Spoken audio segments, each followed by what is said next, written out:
Hello, Commanders. Welcome back to the command table. I am Mathermar, and we are proceeding with our journey walkthrough. We are going to be covering battles 126 through 130 in this video, and that takes place in the Royal Encampment, Map 1. So before we get too far ahead of ourselves, if you would please be so kind as to like, subscribe, and if you want notifications when I drop new videos, hit that notification bell. Also, if you have any comments, please feel free to leave those below. So let's go ahead and give you an update of where I'm at.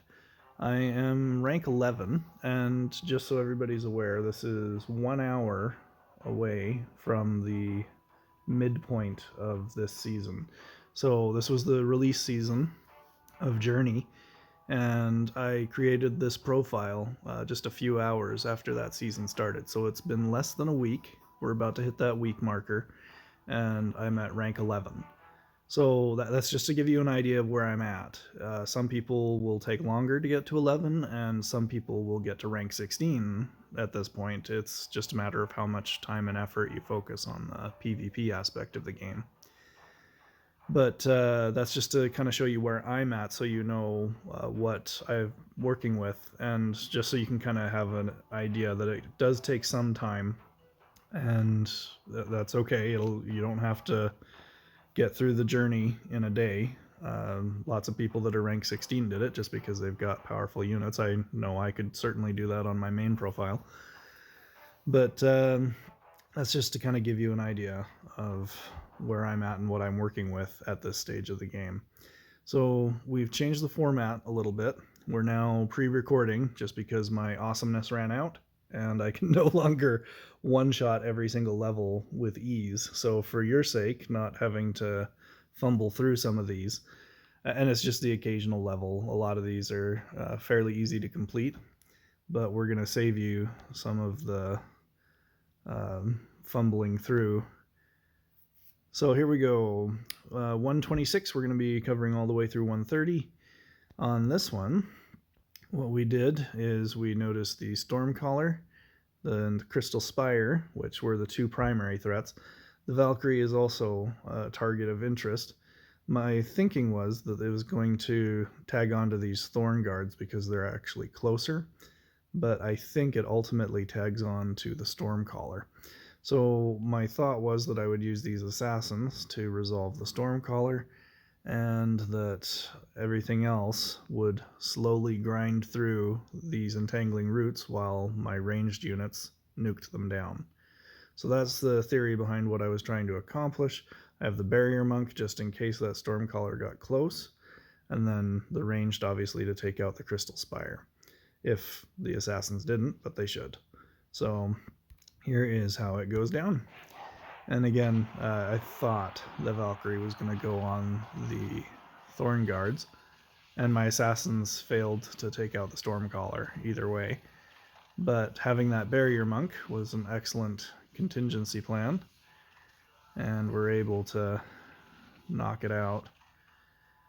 So this one wasn't too terrible. A few things that could be fine-tuned to make it a little easier. The issue with this is that if you do complete it successfully, you aren't able to replay it at the present time. So I wasn't able to fine-tune it, but feel free to make whatever adjustments you feel are necessary. Okay, 127. Let's take a peek. Okay. This one, the primary threats that I was concerned about was the Frost Wizard and the Arcane Archer. Everything else is pretty easy to grind through with their counters. I've got the two Crystal Spires to catch these Arcane Blades. If you aren't close enough for them to blink into you, then you can use just one or two of those to burn down whole regiments of those. So I wanted to take out the Barrier Monk and the Frost Wizard with one set of assassins. I've got the other set to take out the Arcane Archer, and then everything else will just slowly move forward and get nuked by my ranged units. These Mind Shrooms I have there just in case the Arcane Blades do get close enough to blink through. They will only hit once on the Spires, and then they'll start fighting each other because someone will be mind controlled. So here we go. Okay, Untangling Roots doing a great job. Okay, a couple do make it through, but my Mind Shrooms do their job. The Arcane Archer and the Frost Wizard and Barrier Monk were all resolved by good assassin placement. So, there you have it for that one. Number 128.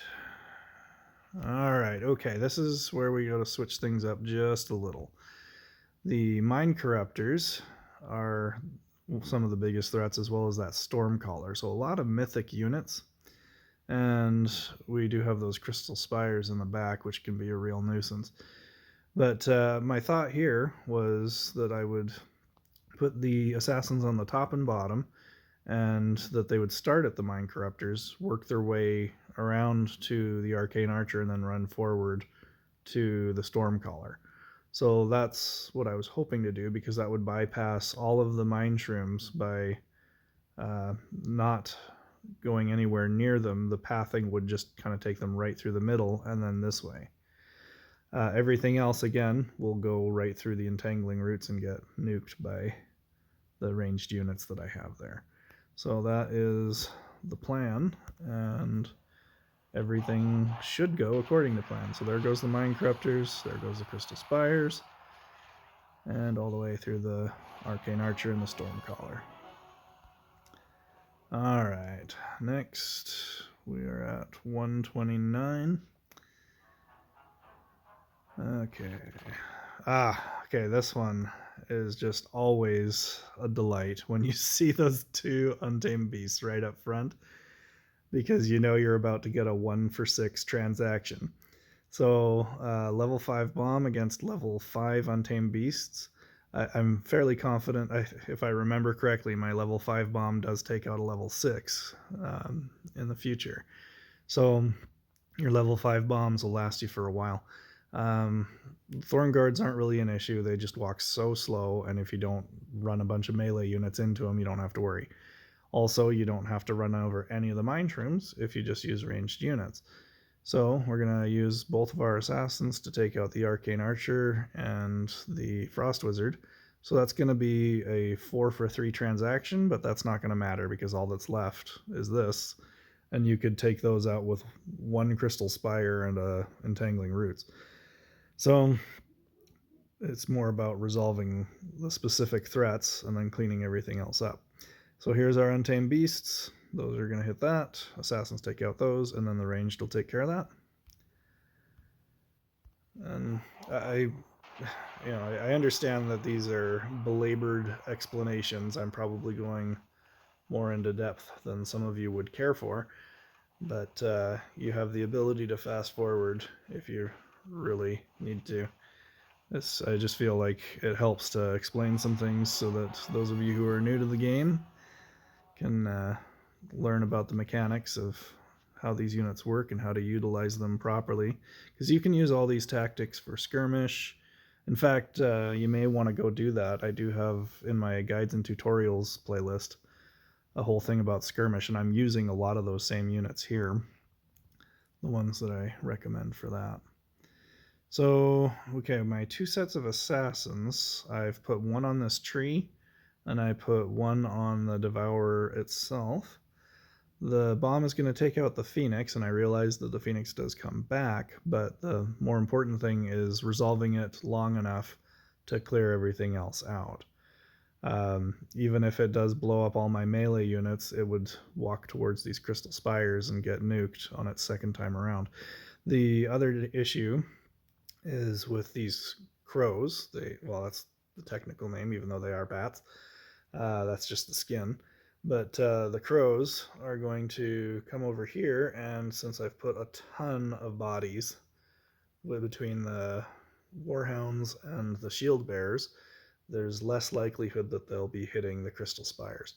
Now I've put the 2 Crystal Spires so that if one does get hit, the other one is still going, and it'll fire directly on the crows. The crows are very difficult to hit with hammer throwers and archers, so that's why I prefer the Crystal Spires. So you just want to compensate by having a lot of bodies so that they're less likely to hit the spires. So that's what I was aiming for with this one. Let's go ahead and give it a go. Okay, goodbye Phoenix, goodbye Tree, and the Devourer is almost toast. And you'll notice that all those crows are gone. So just kind of going back, you'll pay attention to those crows. So many bodies there that they're going to gravitate to them. And the one Crystal Spire does get hit, but the other one just nukes the crap out of everything. The Warhounds are very handy for that too. So there it is. 5 more battles. We'll be proceeding through. I've recorded a bunch of these over the weekend, so we'll get to all of them. But thank you for watching. We'll have the next video out for you shortly. And if you would be so kind, do the like and subscribe thing, and check out thecommandtable.com, where we have tutorials, raid strats, and soon we will have merch and comics. See you soon.